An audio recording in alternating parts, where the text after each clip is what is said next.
ልክ ሚዲያ ላይ ትወጣለች ብለን ስላላሰብን ማለት ነው። መረጋጋትና ማሰብ ጥሩ ነው። እውነት ለመናገር ዮኒ በጣም ተሰድቦ ነበረ።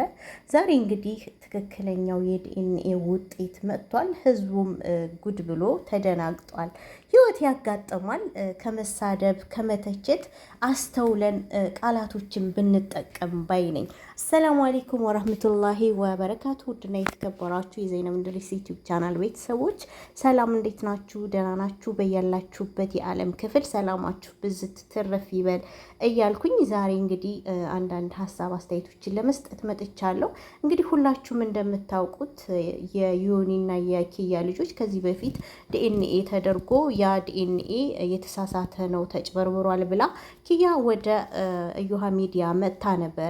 በዛን ሰዓት ደግሞ እሱም ሲመጣ ቃላቶቹ የሚናገረው አክቱ ምናምን በቃ ምንም ስነ ምግባር ስነ ስርዓት ያለው ሰው አይመስልም እና በዛም ቃላቶቹ አነጋገሩ ብዙ ህዝብ በሚባል ደረጃ በጣም ሰድበውታል፣ በጣም አንቋሸውታል። እጅግ በጣም እውነት ለመናገር በጣም ተሰድቧል።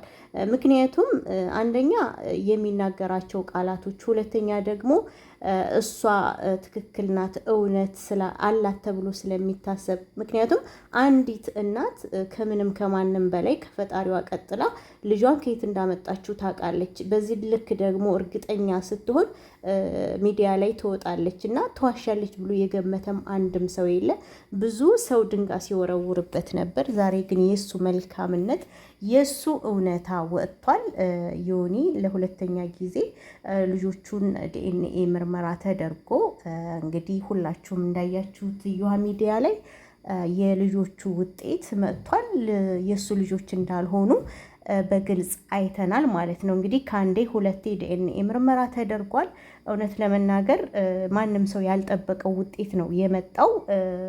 አስደንግጦናል ማለት ይቻላል እና በዚህ አጋጣሚ የታዘብኩት የሆነ ነገር ተረጋግቶ ማሰብ፣ ለምንጽፋቸው ኮሜንቶች፣ ለምንናገራቸው ቃላቶች የሆነ አንድን ሰው ወግነን ብቻ የሆነ ከአንደበታችንም መጥፎ ቃል ባንጠቀም ጥሩ ነው ብዬ አስባለሁ። አሁን እሱን የሰደባችሁት ያንቋሸሻችሁት ሰዎች ሁላ እውነት ለመናገር ስህተት ነው ብዬ ነው የማስበው። በዛ ልክ ደግሞ ዛሬ ትክክለኛ ማንነቱን አይተናል። በሰዓቱ ቅሞ እንደነበረ የተወሰነ ቀማምሶ እንደነበረ ተናግሯል። ዛሬ ግን ባለፈው በተናገረው ቃላቶቹ ይቅርታ ጠይቋል። እጅግ ጨዋ ያሳደገው ትክክለኛ የአዲስ አበባ ልጅ መሆኑንም አረጋግጠናል ማለት ነው። ምክንያቱም የአዲስ አበባ ልጅ እንደዛ ያኔ ወጣ ያሉ እንትኖችን አያደርግም እና ልጆቹንም እንደ ልጆቹ እንደሚያይ እሷንም ራሷን ስታ ፌንት ስትበላ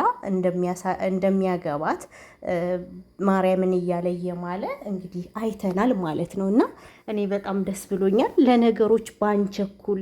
ብዙውን ጊዜ ኮሜንታተሮች ወግነን አንድን ሰው ወግነን ብቻ ስለ ጮሆ ስላለቀሰ ተበድያለሁ ስላለ ብቻ ያህንን ሰው ወግነን ሌላኛውን አካል ባንሳደብ፣ ከአንደበታችን ነገ የሚጸጽተን ቃላት ባናወጣ ባይ ነኝ። እንግዲህ እሷ ይሄን ያደረገችበት ምክንያት ይኖራታል። ስለምወደው ነው ስለማፈቅረው ነው ብላለች።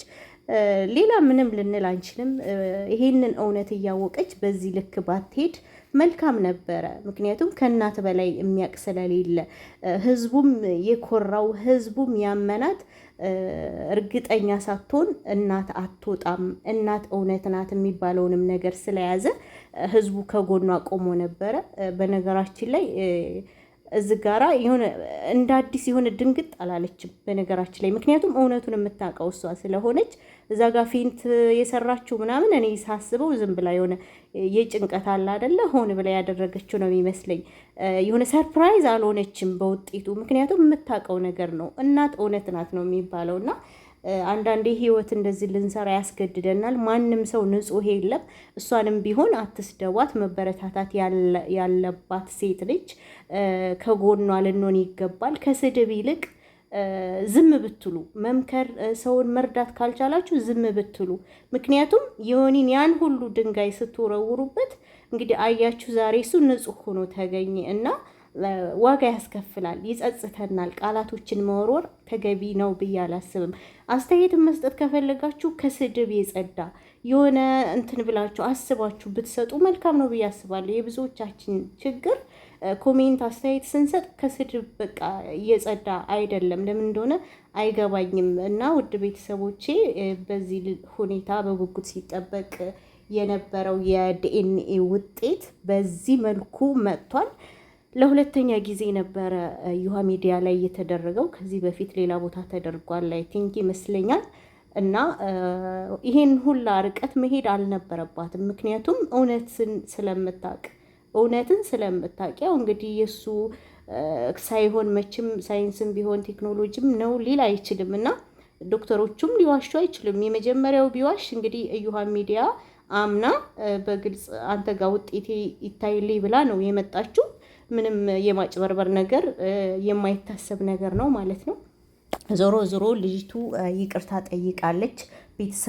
ቤተሰቦቿን በቃ አጠቃላይ የኢትዮጵያንም ሕዝብ ይቅርታ ጠይቃለች። እንግዲህ ነገራቶች አስገድደዋት ሊሆን ይችላል እና ውድ ቤተሰቦቼ ይህንን ቪዲዮ የምታዩ በሌላም ቦታ ስለሷ የምታዩትን ነገር በሙሉ ባትሰድቧት፣ ምክር ብትሰጧት፣ አንቺ ነሽ ምናምን እያላችሁ ባትሳደቡ፣ የሰው ቅስም ባትሰብሩ።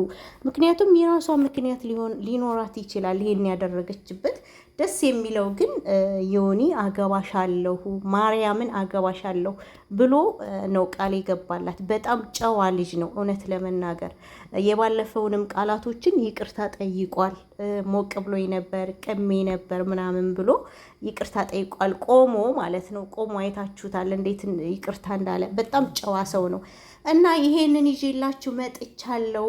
ምንም ነገር ቢሆን ሴቶች በየትኛውም አጋጣሚ እንደዚህ አይነት ነገር ሊፈጠር ይችላል። እውነትን ከመናገር አትሽሹ ማለት ነው። ሀቁን ተናገሩ። ምክንያቱም ይሄ በጣም ከባድ ነው። ለልጆቹ ዋጋ ያስከፍላል። የልጆችን ትክክለኛ አባታቸውን ማሳወቅ አለባችሁ።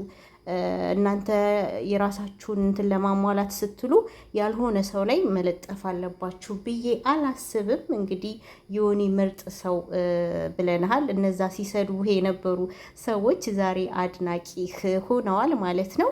አትሳደቡ። እውነት በየትኛውም ሁኔታ አትሳደቡ። በጣም ከአንደበታችሁ መጥፎ ቃል የሚወጣ ብዙ ሰዎች አላችሁና እናንተ ደግሞ አስተዳደጋችሁ፣ ምንነታችሁ በቃ ስትሰደቡ ያደጋችሁ የራሳችሁ ማንነት ነው የምታመለክቱት። በእጃችሁ የምትጽፉት ኮሜንት እጅግ የሚዘገንን ያ በጣም ይቀፋል። ወላሂ ነው የምላችሁ ብዙ ልጆች ስለማይ ነው። እና ኪያም እንግዲህ አይዞሽ፣ ወደ ራስሽ ተመለሺ፣ ራስሽን አረጋጊ። ህይወት እንዲህ ነው ያጋጥማል።